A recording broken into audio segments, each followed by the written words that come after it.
when I was 13, 14, I used to be at the back of the class trying to draw guitars. Big cello cutaway guitars with F-holes, little solid ones with pointy cutaways and rounded cutaways. And, you know, I was totally into guitars. And I heard about this kid who had a guitar, and it was £3.10. It was just a little acoustic, round, hole type guitar. And I got the £3.10 off my mother. That was a lot of money in those days. But I suddenly figured out that I wouldn't be able to sing with this thing stuck in my mouth. So I went back to the shop and traded it in for a guitar. So that was a Zenith, the first guitar I ever had. I was about 16. I bought a 30 bob bass drum, 30 shillings. Huge, mother.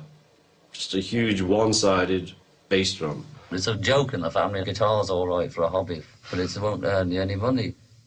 In fact, you know, sometimes we'd travel the whole of Liverpool just to go to someone who knew a chord we didn't know. Remember once hearing about a bloke who knew B7. Now, we knew E and we knew A. It was quite easy, but we didn't know B7. That was kind of the missing part of the link, the other chord, the lost chord. So on we got on the bus, trooped across Liverpool, changed a couple of buses, found this fella, and he showed us dum, dum, dum, dum, dum, B7. We learned it off him, got back on the bus, went home to our mates and went, zing, got it. Yeah, Paul and I used to just kind of get together, played a bit, but we were just schoolboys then. There was no groups involved till a little bit later.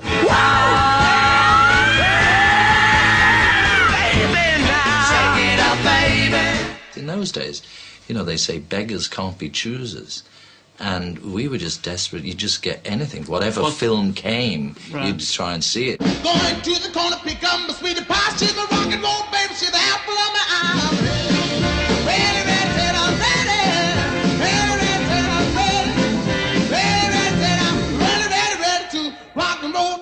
You know, you went to see those movies with Elvis or somebody in it when we were still in Liverpool, and you'd see everybody waiting to see him, right? And I'd be waiting there too.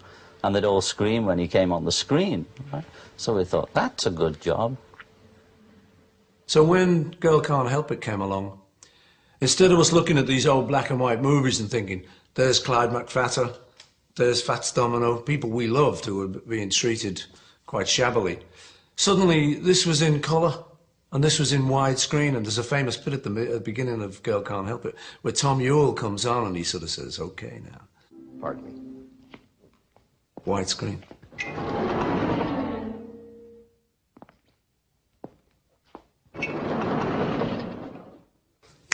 Colour. Gorgeous lifelike color by Deluxe.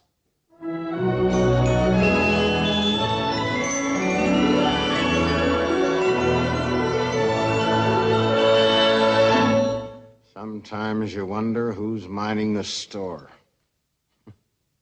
And you cut to Jane Mansfield, and that's it, the game's over.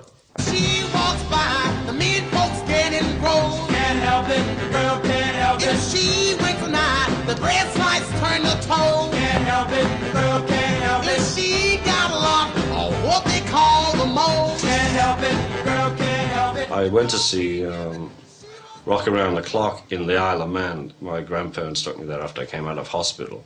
And it was just sensational because they ripped up the cinema. And this was good for me to see. When the chimes ring 5, 6, and 7, we'll be right in 7. Hey, we're gonna rock around the clock tonight. We're gonna rock, rock, rock till broad daylight. We're gonna rock around the clock tonight. When it's 8, 9, 10, 11, 2. I went to school with Paul, you know, to grammar school, and we were both in the same class in the first year, and then we went off into different streams, you know, but I knew him since I was about 11, I guess, but didn't really know him as like a friend until a number of years later.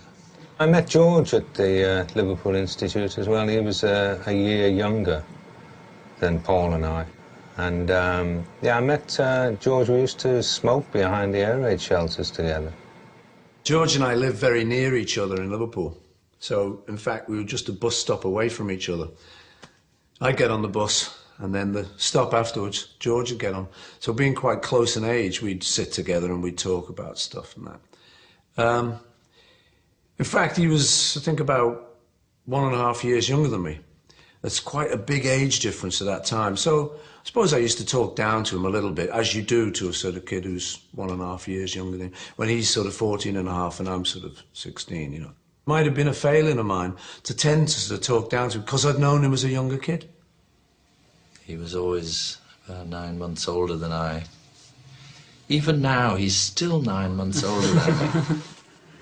Paul met me the first day I did Bebopaloola live on stage, and a mutual friend brought him to see my group called the Quarrymen. I had a mate at school who was called Ivan Vaughan, and we were born on exactly the same day in Liverpool, so we were great mates.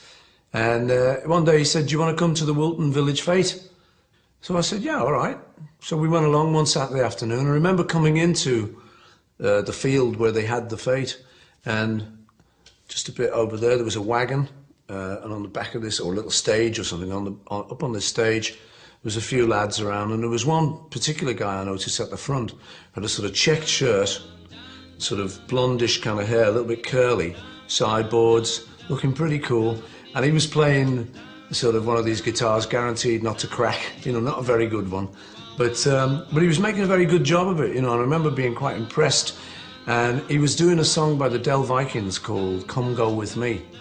And the thing about it was, he obviously didn't know the words, but he was pulling in lyrics from blues songs. So instead of going, come little darling, come and go with me, which is right, he'd then go, down, down, down to the penitentiary. And he'd be doing sort of stuff he'd heard on Big Bill Brunsey records and stuff.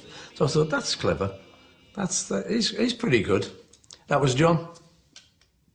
And we met and we talked after the show, and I saw he had talent, and he was playing guitar backstage and doing 20 Flight Rock by Eddie Cochran. Ooh, well, I gotta get with a record machine. When it comes to rockin', she's a queen. Love to dance on a Saturday night. All alone where I can hold her tight. But the thing I think impressed him most was I knew all the words. 1, 2, 5, 2, 5, 4, 5, 6, 7, 5 more. On 12th I'm starting to drag. 15 before I'm ready to sag. Get to the top, I'm too tired to rock. Well, caught me up on the telephone, said, coming over, baby, 'cause I'm all alone. Said, baby, you're mighty sweet, but I'm in bed with aching feet. This went on for a couple of days, but I couldn't stay away. So I walked 1, 2, 5, 3, 5, 4, 5, 6, 7, 8, 5 more. On the 12th I'm starting to sag. 15 before I'm ready to drag. I get to the top, I'm too tired to rock. I was the singer and the leader. I made the decision whether to have him in the group or not. Was it better to have a guy who was better than the people I had in, obviously, or not?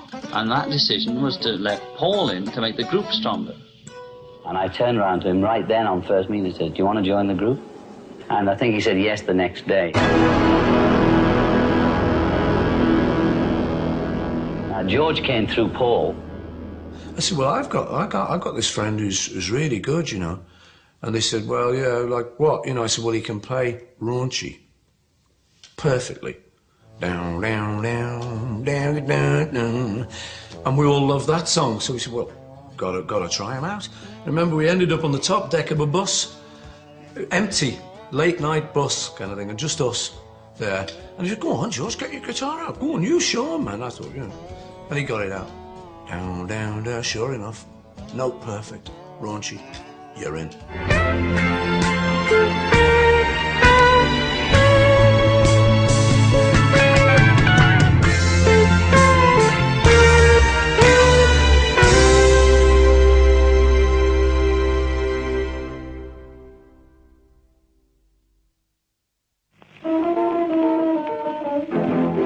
Well, that'll be the day when you say goodbye. Yeah, that'll be the day when you make me cry. You say you're gonna leave, you know The first thing we ever recorded was That'll Be the Day, a Buddy Holly song, and one of Paul's called In Spite of All the Danger. And somewhere, it might be around, it's in Liverpool, some of that record. That's the actual first recording we ever made.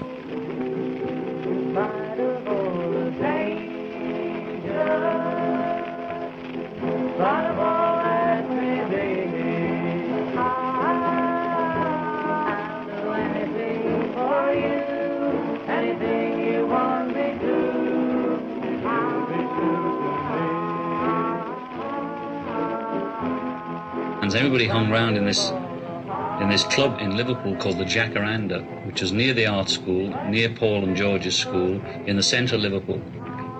And so we started hanging round there before we were really formed a band, you know, when there was just me, Paul and George.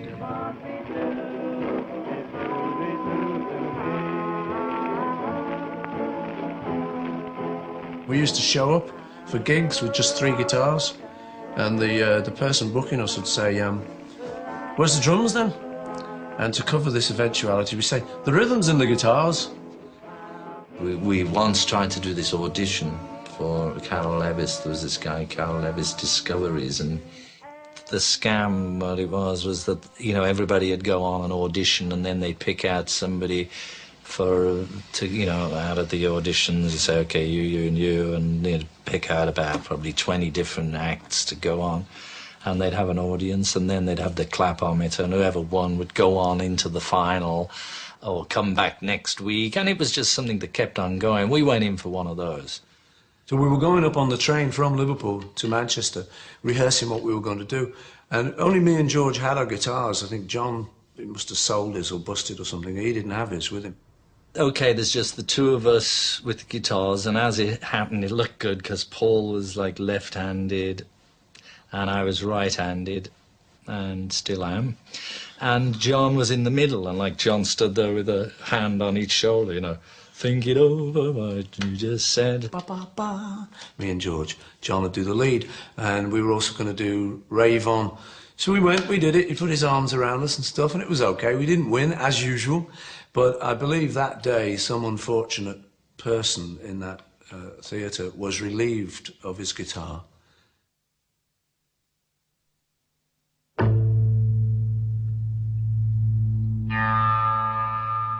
Stuart was John's friend, mainly, from art college. Stuart was a very good painter. We were all slightly jealous of John's friendship.